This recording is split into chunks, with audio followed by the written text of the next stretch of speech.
Hello, today I have a problem from the 2015 FMA exam that piqued my interest because of its applications of the geometric series sum and trying to calculate how long something spends in the air and when you should probably memorize that formula. So yeah, prerequisites for this I guess would be knowing about how to do geometric series sums and then knowing how to calculate how much time something spends in the air given its velocity. So we're given an object launched vertically upward from the ground with the speed of 50 meters per second, bounces off the ground on the return trip, with a coefficient of restitution given by CR 0.9, meaning that immediately after a bounce, the upward speed is 90% of the previous downward speed. The ball continues to bounce like this. What is the total amount of time between when the ball is launched and when it finally comes to rest? Assume the collision time is 0, the bounce is instantaneous. Treat the problem as an ideally classical and ignore any quantum effects that may happen for very small bounces. So basically what this problem is telling us is you launch it initially from the ground at 50, and then it hits the ground, that's what these things mean, and then it bounces up with speed 50 times 0.9 of its original speed. If we were to continue this on, what would happen? Well, the next ball would have a speed of 50 times 0.9 squared, and then on and on. It would have 0.9 cubed, and yeah. So when you see multiplication like this, as a person who does a lot of math, I mean, if you're a physics person, you're probably good enough at math to see the geometric series that's developing here. So how do we calculate a geometric series from the initial velocity?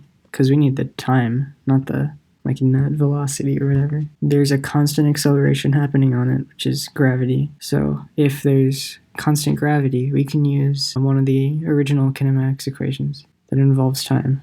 Let's see, Vf minus Vi over the change in time should equal the acceleration if it's constant. When it bounces up with velocity 50, it hits the ground with velocity negative 50. So let's say up is positive. So then we have the final velocity would be negative Vi because it hits, when you throw a ball up, it hits at the same velocity when it hits the ground again as you did when you threw it up. So you have negative 2 Vi over A, and if you assume A is negative G, you can cancel out both of the negatives and you get T equals 2 Vi over G. Now I think this is a pretty important equation just to know in general for the FMA. If you're talking about throwing up a ball and you want to know the time, I'd say it's something to remember. So we try to simplify it. Once we know G, if we know G, it'll be 1/5 Vi. And now we want to find the sum of all the initial velocities. So I'll take the 1/5 out. I want to find the sum of all the velocities. So Vienna is the initial velocity we have each time. So the first one we have is 50. Next one is 50 times 0.9, and 50 times 0.9 squared. So in this sum we have 0.5 times the sum from 0 to infinity of 50 times 0.9 to the n. We started 0 because we actually started with just 50. So then with that, we know how to do geometric series. So this is the hardest part of the problem. So we know the sum of a geometric series equals the first term over 1 minus the ratio between the terms. So if we let n equal 0 here, the first term should be 50. And then the ratio between each term is 0.9 because you get multiplied by 0.9 for each n. And that gets us 50 over 0.1. That's equal to 500. So then if we plug that in for this, get the total time, say uppercase T for total time.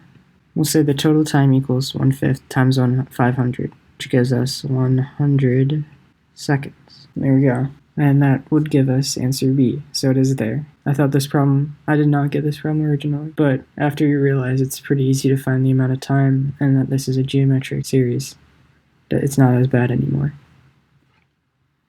Alright, see you.